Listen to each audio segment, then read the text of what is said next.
ಸ್ವಾಮಿಯೇ ಶರಣಮಯ್ಯಪ್ಪ. ಇವತ್ತು ನಾನು ಹೇಳ್ತಾ ಇರೋ ವಿಷಯ ತುಂಬ ಇಂಪಾರ್ಟೆಂಟಾಗಿ ಕೇಳಿಸ್ಕೊಳ್ಳಿ ಎಲ್ಲ ಸ್ವಾಮಿಗಳು.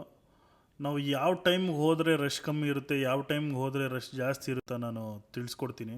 ನಾವು ಕರೆಕ್ಟಾಗಿ ಪಂಬಾ ಟು ಶಬರಿಮಲೆ ಹತ್ತಕ್ಕೆ ನಮಗೆ ಒಂದು 2.5 ಅವರ್ಸ್ ಬೇಕಲ್ವಾ. ನಾವು ಇವಾಗ ಆ 2.5 ಅವರ್ಸ್ನ ನಾವು ಕರೆಕ್ಟಾಗಿ ಮಿಡ್ ನೈಟ್ 1 o'clock ಸ್ಟಾರ್ಟ್ ಮಾಡಿದ್ರೆ ನಾವು ಮಾರ್ನಿಂಗ್ ಒಂದು 3:30 ಮ್ಯಾಕ್ಸಿಮಮ್ ಆಗಿರ್ತೀವಿ. ಮಾರ್ನಿಂಗ್ 3:30 ಮ್ಯಾಕ್ಸಿಮಮ್ 3 o'clock ದೇವಸ್ಥಾನದ ಬಾಗಿಲು ಓಪನ್ ಮಾಡಿದ್ರೆ 3:30ಗೆ ಅಲ್ಲಿ ನಾವು ಇರ್ತೀವಿ ಅಂತಂದ್ರೆ ನಮ್ಗೆ ಅಲ್ಲಿ ಫಾಸ್ಟ್ ಆಗಿ ಮೂವ್ ಆಗುತ್ತೆ. ಕ್ಯೂ ತುಂಬಾ ಫಾಸ್ಟ್ ಆಗಿ ಮೂವ್ ಮಾಡ್ತಾರೆ, ಯಾಕಂದ್ರೆ ಅಲ್ಲಿ ತುಪ್ಪದ ಅಭಿಷೇಕನೂ ಅಲ್ಲಿ ಸೈಡಲ್ಲಿ ನಡೀತಾ ಇರುತ್ತೆ. ಅದರಿಂದ ಕ್ಯೂ ತುಂಬ ಫಾಸ್ಟಾಗಿ ಮೂವ್ ಆಗ್ತಾ ಇರುತ್ತೆ. ಆ ಟೈಮು ತುಂಬ ಬೆಸ್ಟ್ ಫಾರ್ ದರ್ಶನ. ನಾವು ನೈಟು 1 ಗಂಟೆ ಹಂಗೆ ಸ್ಟಾರ್ಟ್ ಮಾಡಿ ನಾವು ಅರ್ಲಿ ಮಾರ್ನಿಂಗ್ ಅಂದರೆ ಒಂದು 3:30 ಹಾಗೆ ಹೋಗಿ ನಾವು ಲೈನಲ್ಲಿ ನಿಂತ್ಕೊಂಡ್ರೆ ಕ್ಯೂ ಕಂಟಿನ್ಯೂಸ್ ಮೂವಿಂಗ್ ಇರುತ್ತೆ. ಮತ್ತು ಯಾವ ಟೈಮ್ ತುಂಬ ರಶ್ ಇರುತ್ತೆ ಅಂದರೆ ಮಧ್ಯಾಹ್ನ 2 o'clock, ಯಾಕಂದರೆ ಸ್ಟಾಪ್ ಮಾಡಿರ್ತಾರೆ, ಒನ್ ಅವರ್ ಸ್ಟಾಪ್ ಕೊಡ್ತಾರೆ, ಯಾಕಂದರೆ ಸನ್ನಿಧಾನ ಕ್ಲೀನ್ ಮಾಡೋದಕ್ಕೋಸ್ಕರ. ಅವಾಗ ರಶ್ ತುಂಬ ಹೋಲ್ಡ್ ಆಗಿಬಿಟ್ಟಿರುತ್ತೆ, ಆವಾಗ ಫುಲ್ಲು ರಶ್ ಇರುತ್ತೆ. ಮತ್ತು ಪಂಬಾಲ್ ಯಾವುದೇ ರೀತಿ ಸ್ಪಾಟ್ ಬುಕ್ಕಿಂಗ್ ಇಲ್ಲ, ಡೈರೆಕ್ಟ್ ಆಧಾರ್ ಕಾರ್ಡ್ ತೊಗೊಂಡೋದ್ರೆ ತೋರಿಸಿದ್ರೆ ಬಿಡ್ತಾ ಇದ್ದಾರೆ.